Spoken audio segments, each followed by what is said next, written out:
Hello Jambo and habari zenu wakurugenzi wote. So my name is Godson and I want to invite you back to my YouTube channel. Thank you for supporting us. Thank you for following us and liking our show. And today is another beautiful day for me and for all of us. Whatever you guys asked for, it's here.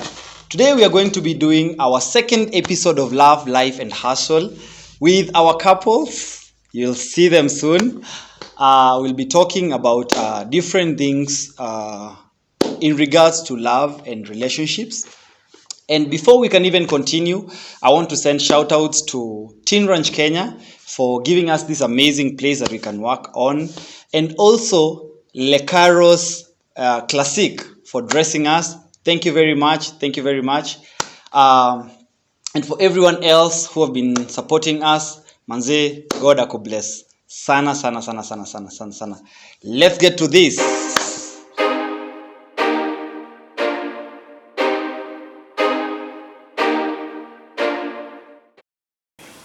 Yeah. Welcome back. And on the studio we have our couples.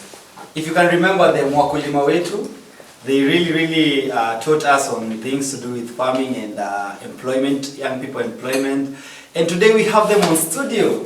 What a pleasure. Bwana Joe and Lucy Kimaru. Hamjamboni. Jambo. Yeah, so who are the Kimarus, by the way, if I may ask? The Kimarus? Yeah. Us. Us. I mean, you're the Kimarus. You're the Kimarus. As in, if someone was told today, describe the Kimarus, describe Joe, Lucy, and the family, describe them, what would you say? Joe, Lucy. Joe, Lucy. What about you? But on a serious note, we got married in 2017. It's a journey that began earlier that year, and we have been walking that journey since then till now. Wow. Yes, we are family. We are family. We have 2 children, and we thank God. Wow, that's amazing. Those are 3 years in marriage, right? Yeah. Almost 3 years. Our third anniversary is in December.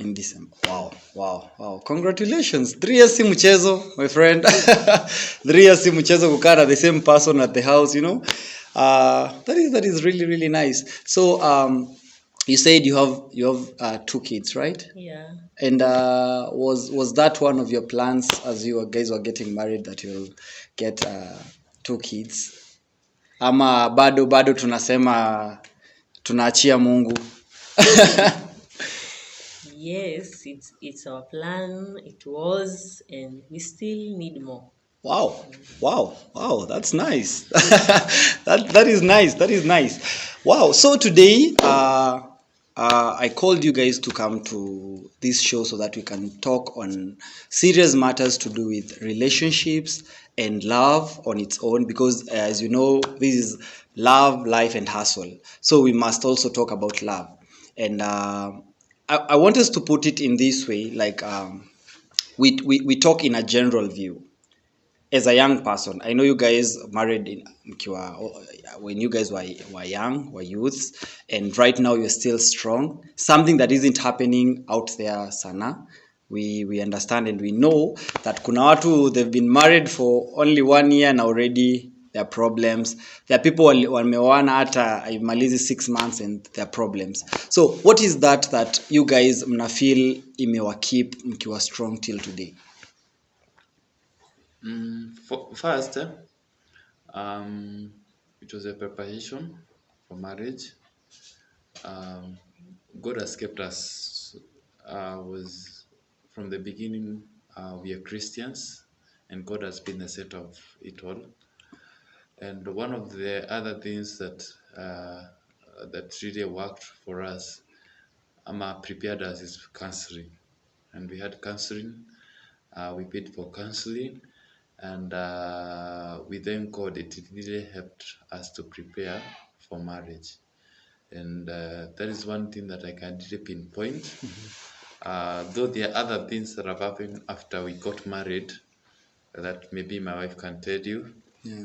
Yes, like the friends we have, he can tell you. She can tell you. Yeah, we after we got married, so we had friends who are also married. So we took this journey together as accountability partners. So we have worked together. So in each marriage, let me say there are challenges. So if we could decide and walk that journey alone, and we in our marriage we find challenges, it maybe it could be not easy for us. Yeah, it could be very hard. So while we were still in the accountability partner group, we had we had other couples talking about things that we are going through.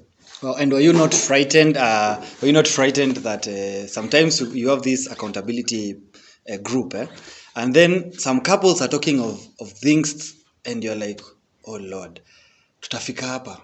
And Will there be a time that we will be going through the same things? Were you not hakushtuka? now the funny thing, tulikuwa tu stage moja. Ah. So what we were going through, unasikia na wao wanasema na sisi tuna go through this. So it was easy. So while I speak out this, you hear the other couple saying hata sisi tunapitia story kaa hiyo. So it was, by the way, ikakuwa rahisi. So ukajua si nyinyi tu mnapitia hii kitu. Pia hawa pia na wao pia wako na hizi maneno. Oh. Yeah. So just asking this out of curiosity, or maybe for our audience,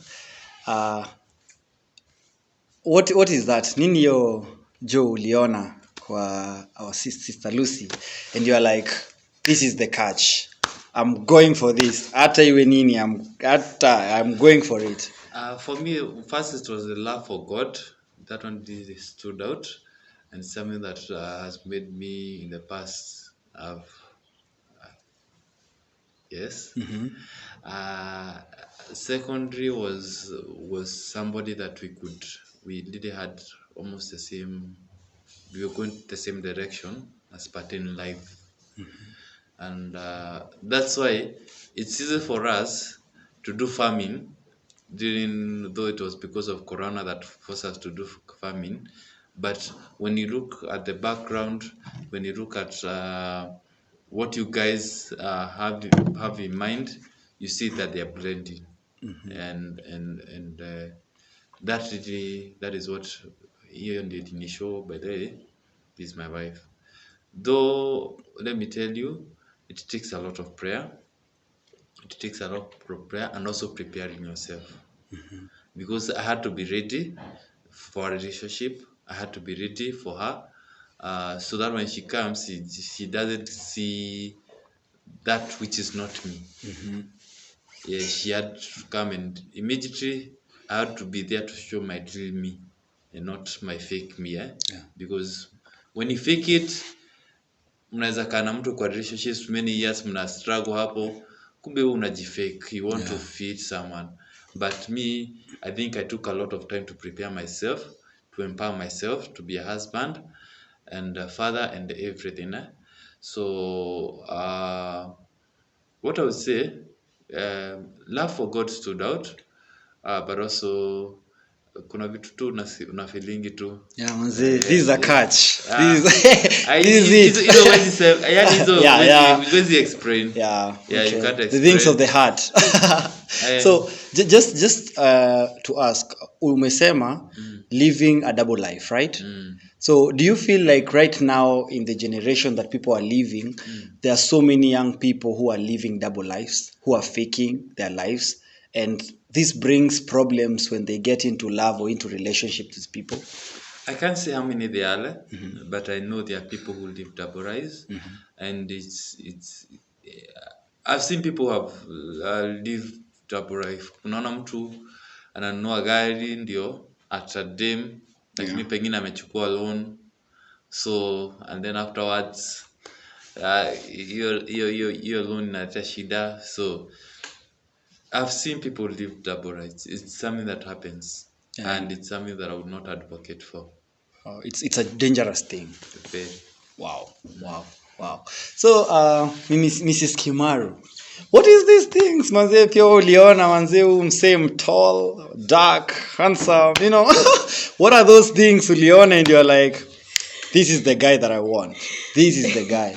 By the way, at first mimi sikuona kama this is the guy, so nilikuwa tu naona kama because he was tall, so nilikuwa kama ni baba ya mtu. Then he used to like, alikuwa anapendanga watu hii, so alikuanga akitoka church tu hivi unaona watu hiyo wamemuendea wengi, so nilikuwa nasemanga huyu ni baba ya mtu. Exactly. So we tukaingia kwa ministry. Kuna ministry tuliingia ilikuwa inaitwa Blessed Alpha. So which mpaka leo iko. So tulipoingia hapo, so we did an introduction and he said he's Joseph Kimaru. So na kusema mimi ni baba. So I said kumbe baba si baba ya mtu. So from there tukafanya ministry pamoja. I didn't eye on him, I just stayed hivyo tu. Then ikafika point that so tukawa tuna serve God pamoja, vitu mingi unakuta tuko pamoja kwa youth, kwa leadership ya youth tuko pamoja. So so ikafika at a point, so we crashed on each other. Okay. So vile sasa nili crash, by the way, I really struggled with that thing because nilikuwa ninaambia God no. Mimi niko hapo kuwa mhuduma. Siko hapo kwenda kuangalia watu eti nani atanioa. You see? So sasa wakati alinioa sasa ndio aliniambia hata mimi hiyo kipindi nilikuanga ninakucrash. Nilikuwa ninapita hivi. Okay. Unajua tena ukiwa leader, ukiwa kiongozi kwa church, so lazima ukue role model mzuri kabisa kwa watu wengine, hata wakiangalia at least they can admire your behavior. Wow. So sasa hiyo time nikawa tu naomba God, namwambia tu God niondolee kitu, nisaidie tu Mungu nisaidie. So then I shared, because I really struggled with it, nika share with one of my friends, so we prayed together. Then after that hii kitu ilikataa kwenda. So I asked God, who is this? Hii kitu ilikataa kwenda. What is this thing? Hii kitu ni gani ilikataa kwenda? Ndio nakuanga na feelings. Ini crash ndio inaitwa hii kitu. Okay. So nikauliza God, so what is this? Wakati naendelea kuuliza God, ndio huyu msee amekuja kuniambia, by the way nataka kukumit, kuna kitu nataka kukuambia. Okay. Ninakaa msee ananiambia, by the way nataka, I want you to be my wife, mama ya watoto wangu. Bro apiti kwa bush. Nataka hii.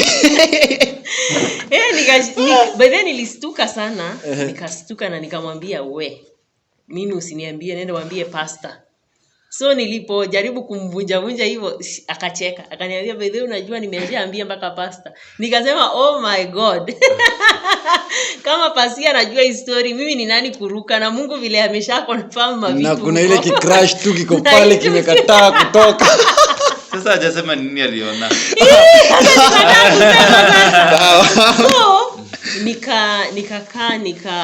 So nikawa ninajiuliza maswali. So huyu mtu, yes, nimemwona tuko ministry pamoja nini, so ni nini inanivutia kwa huyu mtu? Isiwe tu ni ile mtu anasemanga tall, handsome, sijui what. I came to realize huyu jamaa anapenda Mungu na ni mtu ambaye hafake the way he is. Then nilikuanga ninamkosoanga mavitu kuna vitu tuko huko kwa ministry tunasikia ninamkosoa, and he used to appreciate. Ni vitu zenye ukiambia mtu kama saa hii ukutane na mtu unamwambia na mtu umjui, anaweza jam na hakasirika. Then nika realize huyu jamani mtu wako humble, na ni mtu anaweza kubali kusomesheka kitu.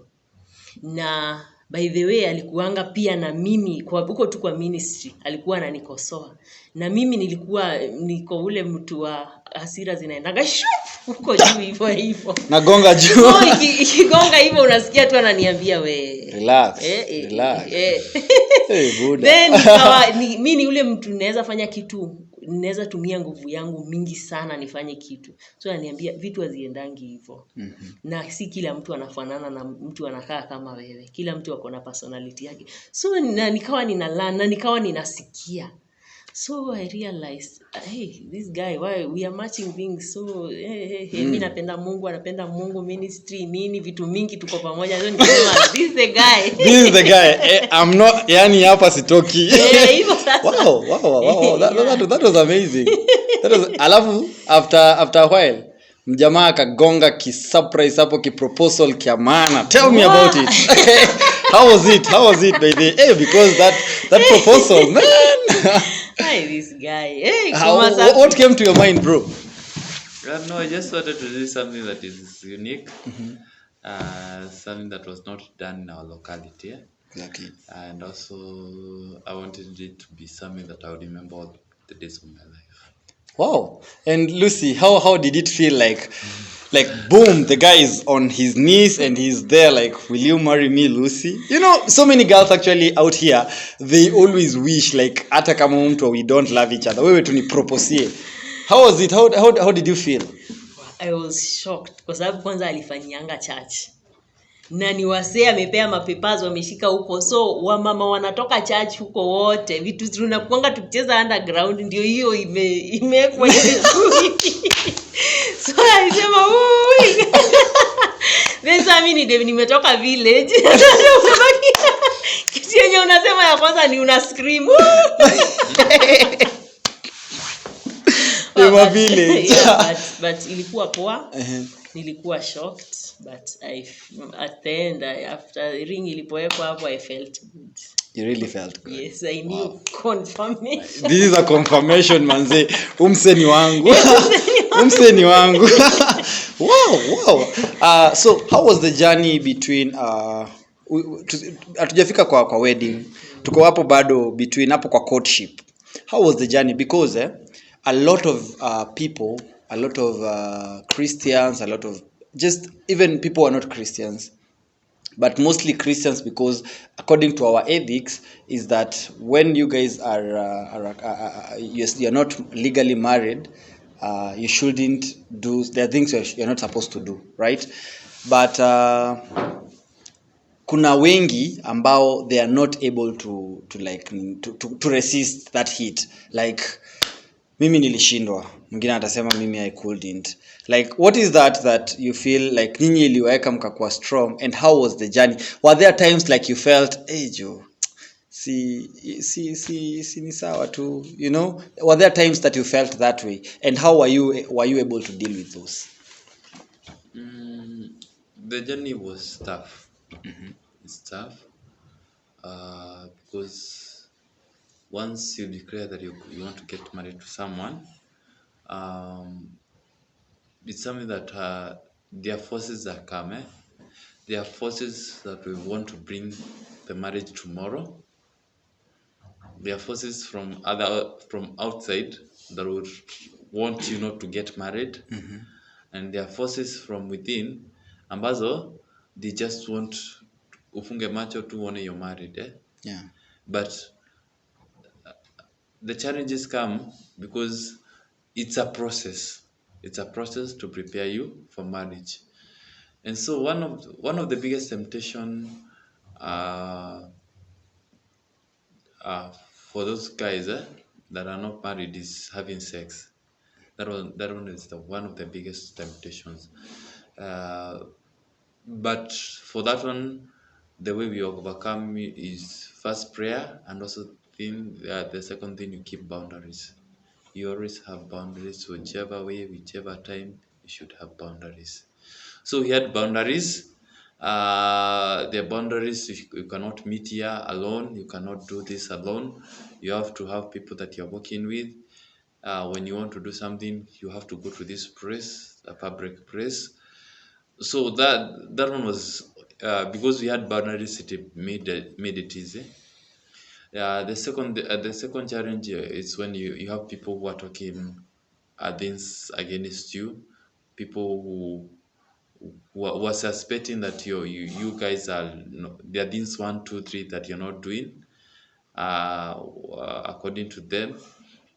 And I think that one, it was one of the challenges that really taught me how to turn those negative words, the words that people speak, uh, into positive energy, because they strengthen me, they strengthened our bond, and they enabled us to prepare well. Enyewe inakufanya ujiulize, are we serious? We are ready to go through this so that we can get married. So I think for me, one of the best thing for any unmarried couple, have boundaries. Oh, okay, boundaries. That's important. What about you, Lucy? I can add on that, prayers. Prayers. Wow. I remember we used to fast. Was it twice a week? Nimesahau. Once a week. So kwa sababu hizo forces, hizo feelings, hizo nini zinakujanga. Lakini sasa you really have to tear them with prayers. Kuzimaliza kabisa. Na prayers is everything. Yeah, it works because it really worked for us. Yeah. And not even for us, I've seen various people, and prayer has made, because when you're getting married, you're getting to someone that you don't know to a big deal. Yeah. As in, you namjua to this percentage, is the person that you want to know. And you guys are going to form a family, and you people come from a different background. You come from a different, even the whatever, the personalities are different. There are so many things that are different, and prayer helps you even be able to work on these things. And one of the most important things when you're praying about is when you're praying about your families. You know where I come from. I know where she comes from. I know things that you can see. These ones have happened in this family like this and this and this, and these have happened in this family like this and this. And you see, it's a pattern. So prayer helps you break those patterns, and it helps you also. You guys prepare in our prepare, because also when you get married, prayer, you don't stop praying. Yeah, because you have a lot to pray about. Wow, those were the Joes, and the Kimarus or the Joes, na mnasikia zile vitu za power wanatuambia. We're going for a break. Acha tupate kopo la maji. We will be right back after this break. Thank you. Welcome to La Caro Classic for all your beauty, fashion and design. We are located in Kimana, Loitoktok, Kajiado County, along the main road towards Tanzanian-Kenyan border. We deliver countrywide at a fair price. Follow our Facebook page at La Caro Classic or contact us on 07211 23306 or 0722 10 0281.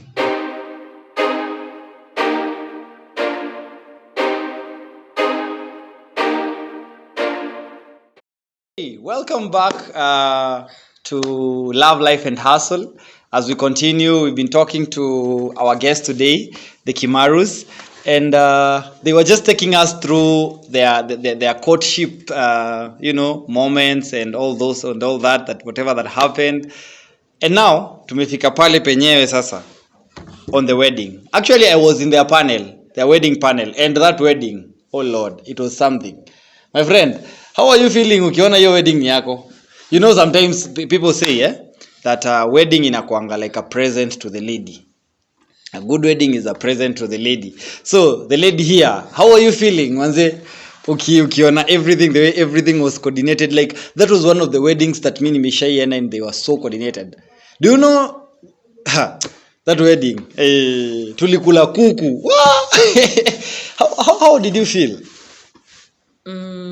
By the way, hiyo time sikuwa na feel anything kwa sababu unajua planning a wedding inachukua nguvu yangu mingi, inachukua nguvu ya mtu mingi sana. So by that time mimi sikuona anything, though I was happy kila kitu ilikuwa successful, but kuna vitu nilikuwa ninaona bado hazijakuwa vile nilikuwa nataka. So after wedding nini kuja kukaa like 1 year sasa ndio huwa naona na wedding by the way ilikuwa poa. Na zile sasa nimeisha attend, so naona yangu ilikuwa poa. But you know you're a perfectionist, in a way I feel then you're a perfectionist. If you feel mbaya, there are things you wanted to happen this way and they didn't happen, you know you're a perfectionist. So what about you, Joe? How was it? Did it drain you sana? Drain me, I can't say. I was prepared. I was prepared for the journey. I was lucky that I had worked with several people before when they were doing their weddings. So it's something that I was prepared about. Despite 1-2 things that didn't go well, it was beautiful, and I loved it. It was perfect. Yes, I really liked it, and I really looked forward to it. We had really put a lot of planning into it, and doing it. I've never planned a wedding in Kimaru before. Before then, I'd never planned a wedding in Kimaru before. Yeah. But when we my biggest task was translating what was in my mind to those people that we were working with. But one thing that I really appreciate about our wedding is because we worked with people, and we worked with people who are very committed. And we had all the personalities there. We had better perfectionists than her there. We had people who are very committed, people who didn't sleep to the night of the wedding, people who went out of their way to do something extra so that we could just sit back and enjoy. And we enjoyed. That was good. Yes, we enjoyed the food. The food was good. The food was and good. Everything else. The food was good. The food was good. Yeah. So, like, you know, there are many young people, like, they fear getting married or doing a wedding because they feel like, wedding manze inakuanga costly mbaya. Wedding manze and that's the reality. Actually, weddings take money. But I'm very sure, for instance, mtu kama Joe, you had not saved a lot of millions for your wedding, and the wedding was like, it was worth like millions of money, you know. How what can you tell them? What can you tell young people when they have fears that manzi sasa mimi nikifikiwa itakuwaje? One thing, don't pressure yourself. Just do what you can do. Yeah. There is life after the wedding, so don't take debts. Second thing, I've seen people who have done beautiful weddings with less money. There is a wedding that was less than 100,000, and it had a lot of guests, and it was still beautiful. So don't pressure yourself. I usually say it's better if you see you have no those funds, you cannot mobilize funds, because for us, our friends really stood with us. They're the ones who financed our friends. Did stood us with us, but there are places where people don't have friends who can finance them. Please, if you're not that position, just make sure you discuss with your pastor. You can come up with the best wedding for you. Yeah, it really helps, but don't ever pressure yourself. Don't ever take debts to do your wedding, because there is life. Actually, you need that money after the wedding more than before the wedding. Wewe, umesikia? Wache. Don't take any debt. Don't. Is a no debt. And you'll do a good wedding. Wow. That is nice. That is very nice. So watu wanasemanga baada ya harusi, when you guys have done a big wedding, like sasa hapo hiyo inakuanga tu ni kama a small thing. Now you're getting into it. Now you're getting into the bigger the biggest task now. I'm sure hapo sasa ndo kuna kuanga na task. Sasa pale ukishaona umewekwa pete, hapo ndo task inakujanga, you see. And kwanza, by the way, before even I can continue, for instance, Joe, have you ever been heartbroken? Before? Yeah. After? Before, of course. What do you mean by heartbroken? Like, have you ever had someone that you love so much, then they disappoint you and make you feel so bad and so low that you don't like, or they make you create a shield to your love life, like you now fear, there are these instances that happen in someone's life, and you just need to shield your heart, so have you ever been through certain things like that? Yes, a lot. Yes. And did that affect you in any way, as you were now taking Lucy's hand up there and putting that ring and saying all those words, I promise to be there to do this? I think every time that I've been heartbroken, it has just prepared me the day I get married. Oh. Yeah, because people are not perfect. People are people. People are people. They break hearts, and still God mends them. So for me, being heartbroken it has never affected me, because I know it's part of the journey. Wow. Yeah, yes. Even when you're married, you maybe sometimes she breaks my heart, I break her heart. But one thing that we are taught in counseling, during our counseling session, is how to resolve conflicts. That one was one of the most important topics. Wow. Conflict resolution. So when you have a conflict, when you have something that is really hurting you, you have to speak it out, and there's a way to speak it out. Now the challenge, okay, that one we talk about when it comes to marriage. Okay, sawa. What about Okay, Lucy has been nimeikuwa hivyo, may feel like hey ni better mtu kuishi single mother kuliko ku get in relationships. So but with salvation and everything, with God, Mungu tu alinisaidia. Wow. So na nika realize, so mtu usamehea na mtu start from somewhere na una make steps na una move. Wow. Yeah. Wow. So that didn't affect you when it came to you now giving your whole to Joe, like I'm getting into this, I am ready to be your wife, to submit to you, to love you, to take care of you and all those things. It didn't affect you. The way ilini affect, but after kwenda counseling, I remember tukiwa counseling, tukiwa tunaongeleshwa, so me I was just crying. Wow. Because now the things that I had in my mind, kama hizo ndizo zenyewe ningeingia nazo kwa marriage, yeah, ningekuwa nilivunja marriage yangu kitambo sana. Because nilikuwa ninaingia nikisema mimi kama Lucy, mimi strong lady, yeah, mimi naweza jifanyia, asipo na mimi sasa unakuta ninajipiga na mimi kifua. But juu sasa ninaona kuna watu nimemeet na wameniumiza moyo wangu. So na wewe si kwamba ninakupa 100, nakupa 50 na 50 ninajiwekea security. Yes. Wewe I give you 50 for security just in case of anything. So wow, vile niliget saa vile tulienda counseling kwa tunazungumziwa tunaambiwa, so hizo vitu zilinisaidia sana.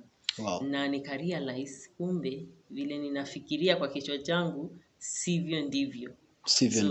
So I had to change so many things na kujifunza kwa akili yangu vitu mingi sana. Okay, lakini I hope saizi ni 100. Hata kama kuna 101 iko. Hata kama iko 120 iko huko imefika. That's what important anyway. Wow. Okay, the reason I've asked that it's because I know of people wenye wamekuwa into bad heartbreaks to a point now when they get into relationships or they become wives and husbands, it affects them not to treat this person well because anaona after all maybe she'll be like the other person, maybe she'll do like the other person. So it's really important for people to know that we're not the same. People are not the same. So like the same way Lucy has just told us and the same way Joe has told us, it's very important to realize that. Yes. Wow. So take us through the marriage journey. Like how is it? How is it? We thank God. It has not been smooth. As in it has not been mteremko kabisa. Sure. But as we started seeing, it has been manageable. I always tell people preparing for marriage is more important more than preparing for the wedding. So though we invested a lot of strength on preparing for a wedding, I think more strength we invested mostly on preparing for the marriage. Vitu kama kujua past ya mtu, kujua goals zake, kujua desires zake, a perfect family for someone. Those are things that you do hapo before you get married, because once you get married, now you guys are here and you are a couple now. Yeah, changing someone's mentality afterwards becomes harder. But when you deal with the issues before, and when you come up with a formula of solving conflicts and everything, it becomes easy for you after marriage. So for us, what we can say, a lot happened before we got married. A lot happened before we got married. Knowing someone personalities unamjua before you get married, and you also start studying someone, kumsoma. Yani ni vizuri kusoma mtu ujue hivi ndivyo wanga na react, akasirika, this is how she reacts, and help that person grow. No. So for us, it has been a journey that I can say you cannot regret. It has been an awesome journey. I've told you it's not smooth. I've gotten to know about our weaknesses more. I've gotten to know about our strengths more. We've gotten to blend all those things to make our family work together. In particular, also when you have children's in between, it also brings in a little some technicalities, and I think once you know the basics, tunazitanga the principles here, hizo principles, yeah, as a marriage, hizo how to do things, how, yes, it becomes easy for you. But I'll tell people, go for counseling. And if you're in a position, go for professional counseling. Yes, for us, we had a counseling session for about 6 hours because we are far from our counselor. Our counselor was based in Nairobi, and he's somewhere in Kimaru, Tok. So it's somewhere far, but we managed to plan a good session, and that changed our lives. Wow. It changed our lives. We can't say that there is a conflict until now we have not been able to solve. Wow, that's good. So one thing you said, it's important to plan the marriage before than to plan a wedding. That is more one. important. It's more important. It's more important to plan your marriage than it's important to plan for the wedding. Other thing I remember you've said, it's important to learn someone's personality. For instance, you guys, I'm sure you can't have the same personalities. Very different. Very different. Yes. Tell me about it. Because I know, for instance, we've said she's a perfectionist. For sure, she is perfectionist. And also a go-getter. Yes. She's a strong personality. Those people that you call weak personalities. Loose. Yes, okay, weak personality. Yeah, you know those. She's very strong. When she wants something, she'll go for it. When she knows how to express herself, she knows she doesn't hide anything. Yeah. That is what we call a strong personality. Okay. For me, I'm that guy who is laid back. That person who is she can tell you more about me, more than I can tell myself. More than I can tell you about myself.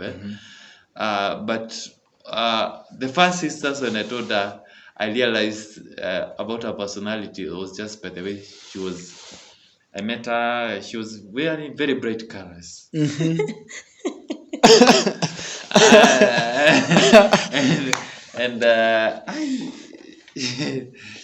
I just looked at her. She was walking, and kind of come you are a go-getter. You're a go-getter. She didn't take it positively because huku nje when you say a go-getter, sometimes it may sound negative. Yeah. But what I was meaning is this stance.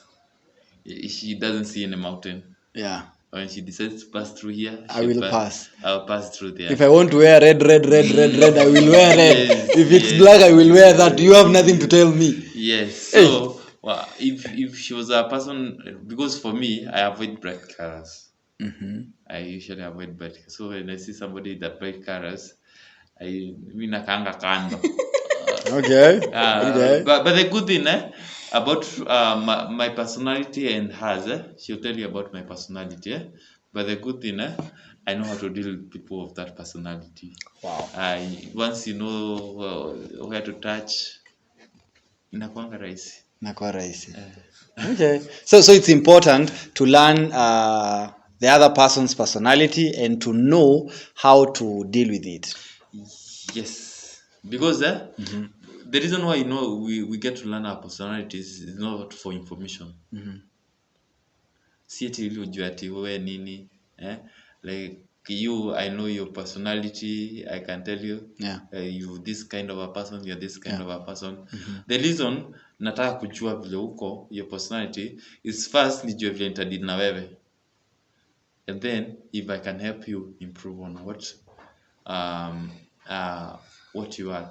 Because for example, there is if you're a go-getter, sometimes you misstep on people. Yeah. And that you make them your flow. Yes, and among the people may be a person. Okay. So if I see you when you are about to step me, I'll tell you that okay. Stop it. So that's a tactic. Yeah. That's a tactic. It helps you improve the other person. But for me, okay, I can tell you, don't do this.